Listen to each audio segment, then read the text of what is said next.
All right, we're in Judges chapter 11 through 15 today. Jephthah, chapter 11. Now Jephthah, the Gileadite, the son of a prostitute, was a mighty warrior. Gilead was the father of Jephthah. Gilead's wife also bore him sons, and when his wife's sons grew up, they drove Jephthah away, saying to him, "You shall not inherit anything in our father's house, for you are the son of another woman." Then Jephthah fled from his brothers and lived in the land of Tob. Outlaws collected around Jephthah and went raiding with him. After a time, the Ammonites made war against Israel. And when the Ammonites made war against Israel, the elders of Gilead went to bring Jephthah from the land of Tob. They said to Jephthah, "Come and be our commander so that we may fight with the Ammonites." But Jephthah said to the elders of Gilead, "Are you not the very ones who rejected me and drove me out of my father's house? So why do you come to me now when you are in trouble?" The elders of Gilead said to Jephthah, "Nevertheless, we have now turned back to you, so that you may go with us and fight with the Ammonites, and become head over us, and over all the inhabitants of Gilead." Jephthah said to the elders of Gilead, "If you bring me home again to fight with the Ammonites, and the Lord gives them over to me, I will be your head." And the elders of Gilead said to Jephthah, "The Lord will be witness between us. We will surely do as you say." So Jephthah went with the elders of Gilead, and the people made him head and commander over them. And Jephthah spoke all his words before the Lord at Mizpah. Then Jephthah sent messengers to the king of the Ammonites and said, "What is there between you and me, that you have come to me to fight against my land?" The king of the Ammonites answered the messengers of Jephthah, "Because Israel, on coming from Egypt, took away my land from the Arnon to the Jabbok and to the Jordan. Now therefore restore it peaceably." Once again Jephthah sent messengers to the king of the Ammonites and said to him, "Thus says Jephthah, Israel did not take away the land of Moab or the land of the Ammonites, but when they came up from Egypt, Israel went through the wilderness to the Red Sea and came to Kadesh. Israel then sent messengers to the king of Edom, saying, 'Let us pass through your land.' But the king of Edom would not listen. They also sent to the king of Moab, but he would not consent. So Israel remained at Kadesh. Then they journeyed through the wilderness, went around the land of Edom and the land of Moab, arrived on the eastern side of the land of Moab, and camped on the other side of the Arnon. They did not enter the territory of Moab, for the Arnon was the boundary of Moab. Israel then sent messengers to King Sihon of the Amorites, king of Heshbon, and Israel said to him, "Let us pass through your land to our country." But Sihon did not trust Israel to pass through his territory, so Sihon gathered all his people together and encamped at Jahaz and fought with Israel. Then the Lord, the God of Israel, gave Sihon and all his people into the hand of Israel, and they defeated them. So Israel occupied all the land of the Amorites who inhabited that country. They occupied all the territory of the Amorites from the Arnon to the Jabbok and from the wilderness to the Jordan. So now the Lord, the God of Israel, has conquered the Amorites for the benefit of his people Israel. Do you intend to take their place? Should you not possess what your God Chemosh gives you to possess? And should we not be the ones to possess everything that the Lord our God has conquered for our benefit? Now are you any better than King Balak, son of Zippor of Moab? Did he ever enter into conflict with Israel, or did he ever go to war with them? While Israel lived in Heshbon and its villages, and in Aroer and its villages, and in all the towns that are along the Arnon, come on, for 300 years, why did you not recover them within that time? It is not I who have sinned against you, but you who are the one who does me wrong by making war on me. Let the Lord, who is judge, decide today for the Israelites or for the Ammonites." But the king of the Ammonites did not heed the message that Jephthah sent him. Then the Spirit of the Lord came upon Jephthah, and he passed through Gilead and Manasseh. He passed on to Mizpah of Gilead, and from Mizpah of Gilead he passed on to the Ammonites. And Jephthah made a vow to the Lord and said, "If you will give the Ammonites into my hand, then whoever comes out of the doors of my house to meet me, when I return victorious from the Ammonites, shall be to the Lord's, to be offered up by me as a burnt offering."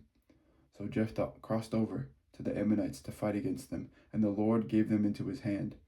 He inflicted a massive defeat on them, from Aroer to the neighborhood of Menith, 20 towns, and as far as Abel Keramim. So the Ammonites were subdued before the people of Israel. Then Jephthah came to his home at Mizpah, and there was his daughter coming out to meet him with timbrels and with dancing. She was his only child. He had no son or daughter except her, and when he saw her, he tore his clothes and said, Alas, my daughter, you have brought me very low. You have become the cause of great trouble for me. For I have opened my mouth to the Lord, and I cannot take back my vow. She said to him, My father, if you have opened your mouth to the Lord, do to me according to what has gone out of your mouth, now that the Lord has given you vengeance against your enemies, the Ammonites. And she said to her father, Let this thing be done for me. Grant me 2 months, so that I may go and wander on the mountains and bewail my virginity, my companions and I. Go, he said to her, and sent her away for 2 months. So she departed, she and her companions, and bewailed her virginity on the mountains. At the end of 2 months she returned to her father, who did with her according to the vow that he made. She had never slept with a man, so there arose an Israelite custom that for 4 days every year the daughters of Israel would go out to lament the daughter of Jephthah,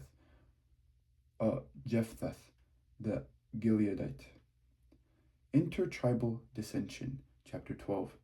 The men of Ephraim were called to arms, and they crossed to Zaphon and said to Jephthah, Why did you cross over to fight against the Ammonites and did not call us to go with you? We will burn your house down over you. Jephthah said to them, My people and I were engaged in conflict with the Ammonites who oppressed us severely, but when I called you, you did not deliver me from their hand. When I saw that you would not deliver me, I took my life in my hand and crossed over against the Ammonites, and the Lord gave them into my hand. Why then have you come up to me to this day to fight against me? Then Jephthah gathered all the men of Gilead and fought with Ephraim, and the men of Gilead defeated Ephraim, because they said, You are fugitives from Ephraim, you Gileadites, in the heart of Ephraim and Manasseh. Then the Gileadites took the fords of the Jordan against the Ephraimites. Whenever one of the fugitives of Ephraim said, Let me go over, the men of Gilead would say to him, Are you an Ephraimite? When he said no, they said to him, Then say Shibboleth. And he said Sibboleth, for he could not pronounce it right. Then they seized him and killed him at the fords of the Jordan. 42,000 of the Ephraimites fell at that time. Jephthah judged Israel for 6 years. Then Jephthah the Gileadite died and was buried in his town in Gilead. After him, Ibzan of Bethlehem judged Israel. He had 30 sons. He gave his 30 daughters in marriage outside his clan and brought in 30 young women from outside for his sons. He judged Israel for 7 years. Then Ibzan died and was buried at Bethlehem. After him, Elon the Zebulunite judged Israel, and he judged Israel for 10 years. Then Elon the Zebulunite died and was buried at Aijalon in the land of Zebulun. After him, Abdon, son of Hillel the Pirathonite, judged Israel. He had 40 sons and 30 grandsons, who rode on 70 donkeys. He judged Israel for 8 years. Then Abdon, son of Hillel the Pirathonite, died and was buried at Pirathon in the land of Ephraim, in the hill country of the Amalekites. The birth of Samson. Samson already. Chapter 13. The Israelites again did what was evil in the sight of the Lord, and the Lord gave them into the hand of the Philistines for 40 years. There was a certain man of Zorah, of the tribe of the Danites, whose name was Manoah. His wife was barren, having borne no children, and the angel of the Lord appeared to the woman and said to her, Although you are barren, having borne no children, you shall conceive and bear a son. Now be careful not to drink wine or strong drink, or to eat anything unclean, for you shall conceive and bear a son. No razor is to come on his head, for the boy shall be a Nazarite to God from birth. It is he who shall begin to deliver Israel from the hand of the Philistines. Then the woman came and told her husband, A man of God came to me, and his appearance was like that of an angel of God, most awe-inspiring. I did not ask him where he came from, and he did not tell me his name, but he said to me, You shall conceive and bear a son. So then, drink no wine or strong drink, and eat nothing unclean, for the boy shall be a Nazarite to God from birth to the day of his death. Hold on, it has a little marking, a W. What is that? Oh, that is one separated or one consecrated a Nazarite. Okay. Then Manoah entreated the Lord and said, O Lord, I pray, let the man of God whom you have sent come to us again and teach us what we are about to do concerning the boy who will be born. God listened to Manoah, and the angel of God came again to the woman as she sat in the field. but her husband Manoah was not with her. So the woman ran quickly and told her husband, "The man who came to me the other day has appeared to me." Manoah got up and followed his wife and came to the man and said to him, "Are you the man who spoke to this woman?" And he said, "I am." Then Manoah said, "Now when your words come true, what is to be the boy's rule of life? What is he to do?" The angel of the Lord said to Manoah, "Let the woman give heed to all that I said to her. She may not eat anything that comes from the vine. She is not to drink wine or strong drink, or eat any unclean thing. She is to observe everything that I commanded her." Manoah said to the angel of the Lord, "Allow us to detain you and prepare a kid for you." The angel of the Lord said to Manoah, "If you detain me, I will not eat your food. But if you want to prepare a burnt offering, then offer it to the Lord." For Manoah did not know that he was the angel of the Lord. Then Manoah said to the angel of the Lord, "What is your name, so that we may honor you when your words come true?" But the angel of the Lord said to him, "Why do you ask my name? It is too wonderful." Jesus. He's so good. Anyway, Manoah took the kid with the grain offering and offered it on the rock to the Lord, to him who works wonders. When the flame went upwards towards heaven from the altar, the angel of the Lord ascended in the flame of the altar, while Manoah and his wife looked on, and they fell on their faces to the ground. The angel of the Lord did not appear again to Manoah and his wife. Then Manoah realized that it was the angel of the Lord, and Manoah said to his wife, "We shall surely die, for we have seen God." There you go again. But his wife said to him, "If the Lord had meant to kill us, he would not have accepted a burnt offering and a grain offering at our hands, or shown us all these things, or now announced to us such things as these." The woman bore a son and named him Samson.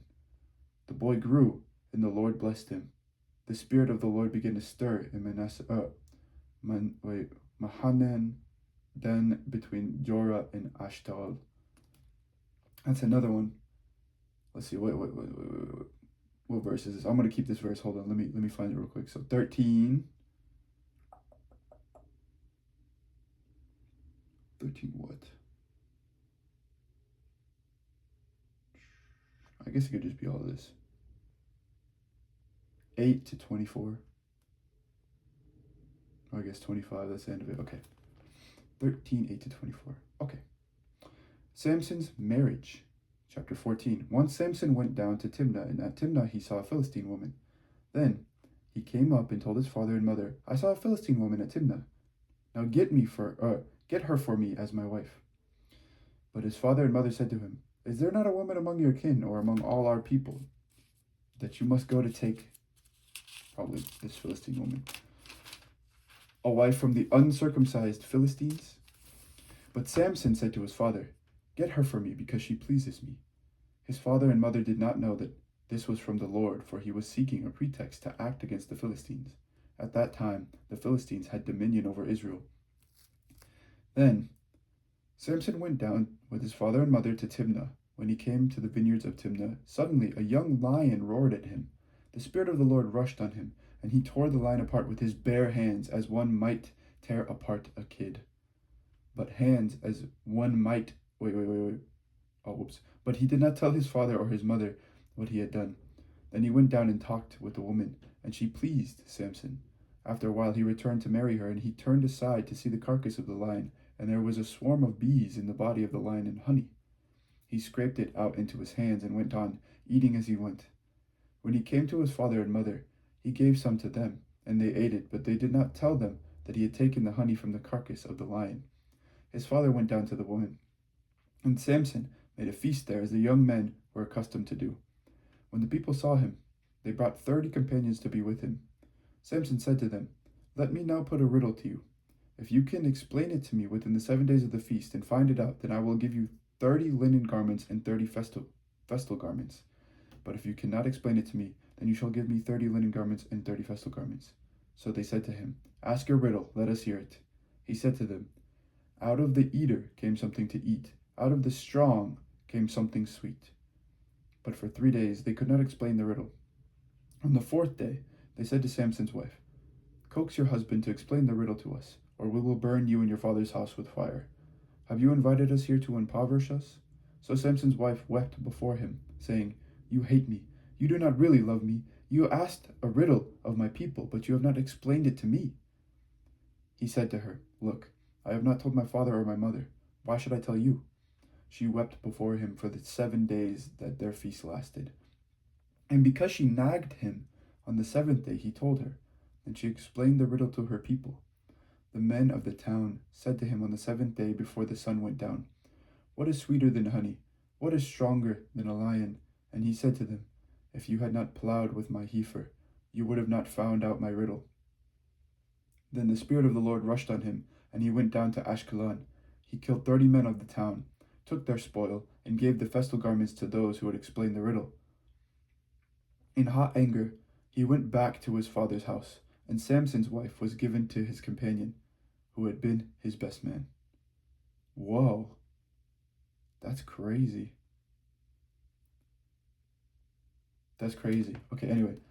Samson defeats the Philistines, chapter 15. After a while, at the time of the wheat harvest, Samson went to visit his wife, bringing along a kid.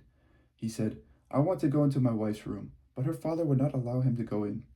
Her father said, "I was sure that you had rejected her, so I gave her to your companion. Is not her younger sister prettier than she? Why not take her instead?" Samson said to them, "This time, when I do mischief to the Philistines, I will be without blame." So Samson went and caught 300 foxes. That's a crazy amount of foxes. And took some torches, and he turned the foxes tail to tail, and put a torch between each pair of tails. When he had set fire to the torches, he let the foxes go into the standing grain of the Philistines, and burned up the shocks of the standing grain, as well as the vineyards and olive groves. Then the Philistines asked, "Who has done this?" And they said, "Samson, the son-in-law of the Timnite, because he has taken Samson's wife and given her to his companion." So the Philistines came up and burned her and her father. Samson said to them, "Is this what you do? I swear I will not stop until I have taken revenge on you." He struck them down hip and thigh with great slaughter, and he went down and lived in the cleft of the rock of Etam. Then the Philistines came up and encamped in Judah and made a raid on Lehi. The men of Judah said, "Why have you come up against us?" They said, "We have come up to bind Samson, to do to him as he did to us." Then 3,000 men of Judah went down to the cleft of the rock of Etam, and they said to Samson, "Do you not know that the Philistines are rulers over us? What then have you done to us?"